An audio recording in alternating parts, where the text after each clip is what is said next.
Happy MLK Day, everybody.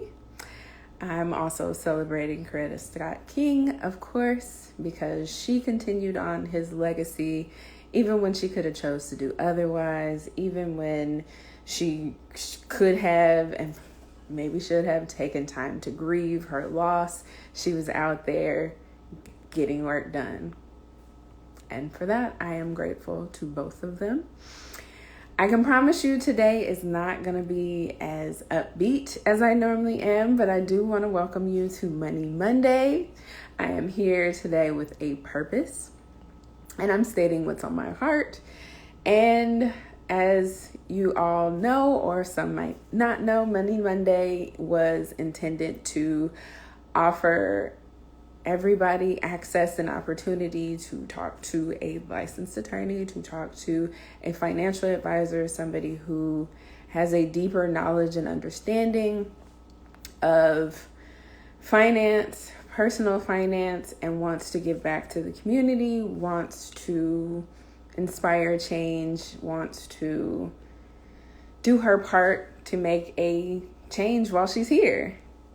She being me, I'm Jayla. I am your wealth best friend, somebody who is looking out for you and your best interests. So welcome. Thanks guys for showing up. Welcome. Radical acts. What does that mean? What am I talking about? Why is that the topic? I will be honest with you guys. Radical act just kind of came to me in the last hour. I was planning to answer questions and talk about insurance. So believe me, this is a pivot. Hang in there with me. I can't wait to hear what you guys have to say about it, what you feel. But radical acts are important, especially for Black women. How we decide to wear our hair can be a radical act. Having joy can be a radical act. I know when we had that domestic terrorist situation, me choosing not to let them stop my progress and my process was a radical act, because that's what they want. They want to stop us. Being in control of our finances can be a radical act, is a radical act. Running a business, taking care of kids, supporting others. We're still in our fight for freedom. My focus right now is the fight for economic freedom. Free to me is where nobody can control our decisions and our choices. And in my opinion, debt is one of the biggest opponents and oppositions to our freedom. And often when we realize it, it's too late. We're already in debt. But how did we get here? How does that happen? Usually we allow debt in by doing what society says is best for you. I know I did. I checked all those boxes. I went to school. I had fancy cars. I had houses. Credit cards, platinum, of course, until I realized that debt is not, it's not what's best for me. It doesn't allow me to negotiate from a position of power. Debt steals my power. And when you get to the point where you don't have debt, you can negotiate from a position of power because things become wants, not needs. I don't need this job. I want it because I feel like it can achieve my purpose. It can achieve my goal. I don't need this car. I don't need to have a fancy house. I want this small house so that I can rent it out. It's a different thought when you don't have debt. And my advice to you is to truly think about the things that you say you want and figure out why. All my clients seem to have a consistent theme. They say they want a house. Why? The tax write-off? That's not a reason to do it. I can tell you I'm managing 3 properties right now. It's not a reason to do it. It's not enough, especially if your income is such, you kind of get phased out. It Is it the investment? That's not a reason to do it. The expenses you pay aren't a reason to do it. If you can be honest with yourself and say you want it just because you want it, or say you want it because society says that's the thing to do. Now, don't get it twisted. Having a paid off house, especially one that you don't live in, is amazing when it's making money. But how many people go into it with that thought? It's a radical act. It's an unpopular opinion to say that having a house isn't the way to build wealth, unless you're going into it with the thought, I'm going to do everything that I can to pay off this house, to get away from this debt, to pay for it cash. Because knowledge is knowing that Black people lost a lot of their wealth in 2008 when the housing crisis happened. Because they had mortgages, because they had debt, because their asset was no longer worth what they paid for it, what they signed up for. A lot of people now lose their houses because they're not prepared for that rainy day. They're out here living on the income, enjoying it, not understanding that COVID can happen and now tenants can't pay. They don't have a job. But you weren't saving for that moment. You were so focused on, let me get an income stream. Let me do this. It's a radical act that you can decide to step away from your business in order to focus on Sallie Mae and paying them off in a year or two versus 25. It's a radical act to have no credit card debt, stealing your money monthly and canceling cards without a care of what it could do to your credit. I know that was one of the things that held me back for a long time. I'm like, they always tell you not to close your credit cards, like not to cancel them. I think I still have a credit card from maybe when I was 15 that I asked my mom to get that I never used. It was just, I liked it. It was a pretty card and I wanted it. And she was nice enough to get it. I need to close that card. I've never used it. Why do I have it? Because I'm scared of messing up my credit. You don't need your credit. You have no desire right now in your life to buy anything on credit. So that's why I've been canceling my cards. And I meant to show you guys and update you to show you what it's doing to my credit. Nothing. It hasn't done anything to my credit to cancel the platinum card.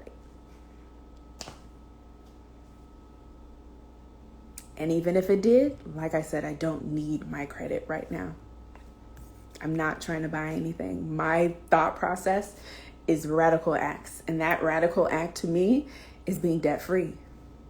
The only thing that I need is Sallie Mae to go away and these mortgages to go away. And I've told you that I am on the path to pay off one of the mortgages in 7 years. It's a 30-year loan.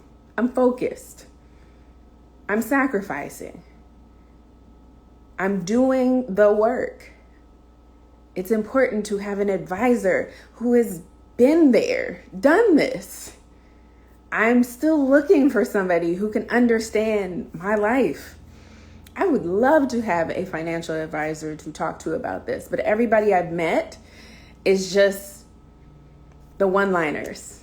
I was in a Clubhouse room and the advice was, oh yeah, get a 529.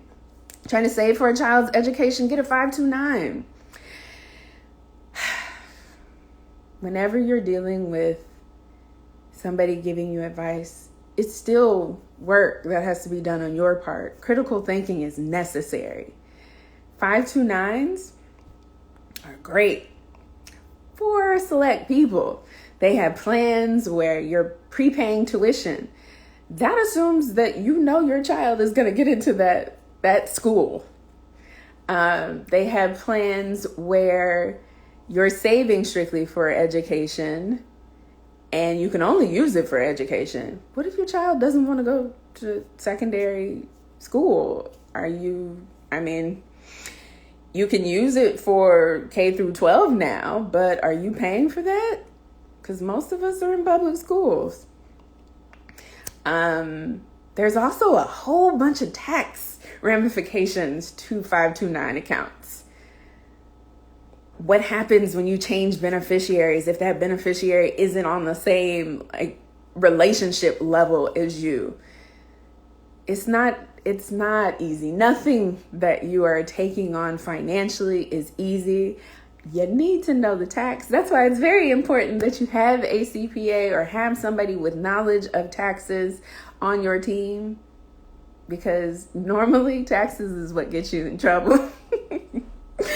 I do say it's good to have an attorney. It's good to have a financial advisor. It's good to have a CPA, but it's also good for you to understand all of the decisions that you are making, because when time comes, they're not going to pin it on the CPAs, and they're going to be looking at you. You made that decision. You went with it. Radical act to know pieces and be able to advocate for yourself and be self-sufficient. And again, self-sufficiency does not mean that you don't have help. It does not mean that you have to do it all alone. It just means you're taking control of your life, your decisions, and you have an understanding of what your advisors are doing. The last radical act, and the one that hurts me the most that I saw this weekend, it's a radical act that I'm doing my best to help people understand why they need to be investing, and not necessarily saying you need to be invested in one certain asset class, but I just need you guys to understand that in 2020, Black wealth declined. It fell overall to 3.8%. And that's out of 100%. We have a share of the wealth in the United States of 3.8%. Why? Because we're not able to invest. And what's the culprit behind that? Why can't we invest? Because we're in debt. That's one reason. Because we don't understand investing. That may be another. We're scared and risk averse of it. Our wealth is declining more rapidly than we know or understand. It's even worse in Los Angeles, where I am. Like, we're 8% of the population, and we're also 34% of the homeless population here. Not all of those people are choosing to be homeless. But LLC Twitter loves to tell us that we can create businesses when we don't even know how to manage our own personal money. Now we're going to do it for a business. Something has got to change.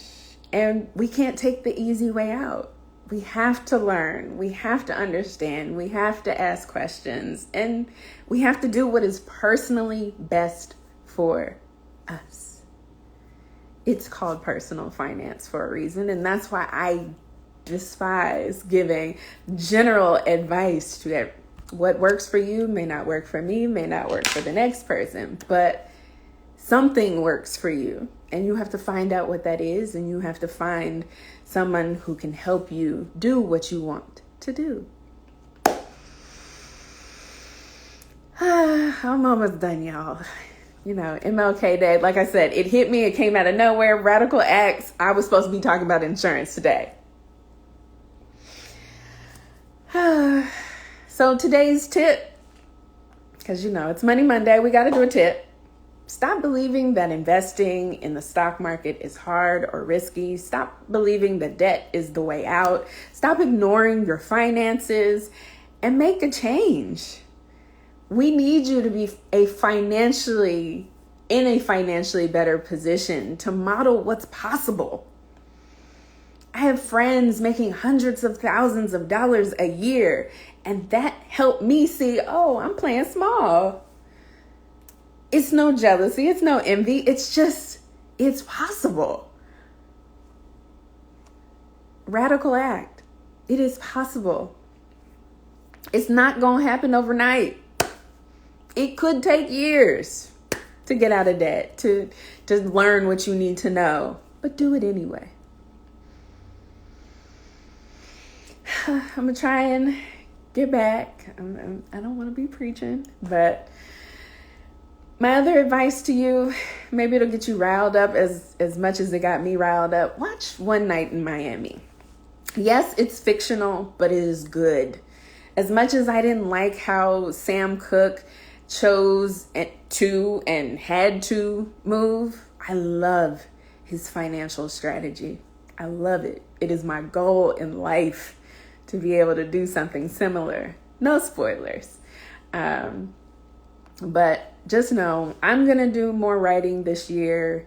I'm going to try and write down things like this to get them off my heart and my spirit. But make sure you're on the email list if you want to get updates on when I post and do more blog posts. I'm going to be a contributing writer for a few other outlets this year, doing a few more podcasts, forcing myself out there because, yes, this is hard. I am an introvert, guys. I don't want to be in front of the camera, but I am, and it's important. So I do what I got to do. If you have any questions, it is still Money Monday. I will be around. I'm going to double check to see the comments before we get out of here. But thank you so much for coming, for stopping by. I feel you, Jackie. They can definitely have my house. I think I told somebody that. I was like, ooh, you want me to move and you're going to pay? Yeah, I can't. When can you do this? Like, they can have this house. I just need to rent it out. I would make more money not being here.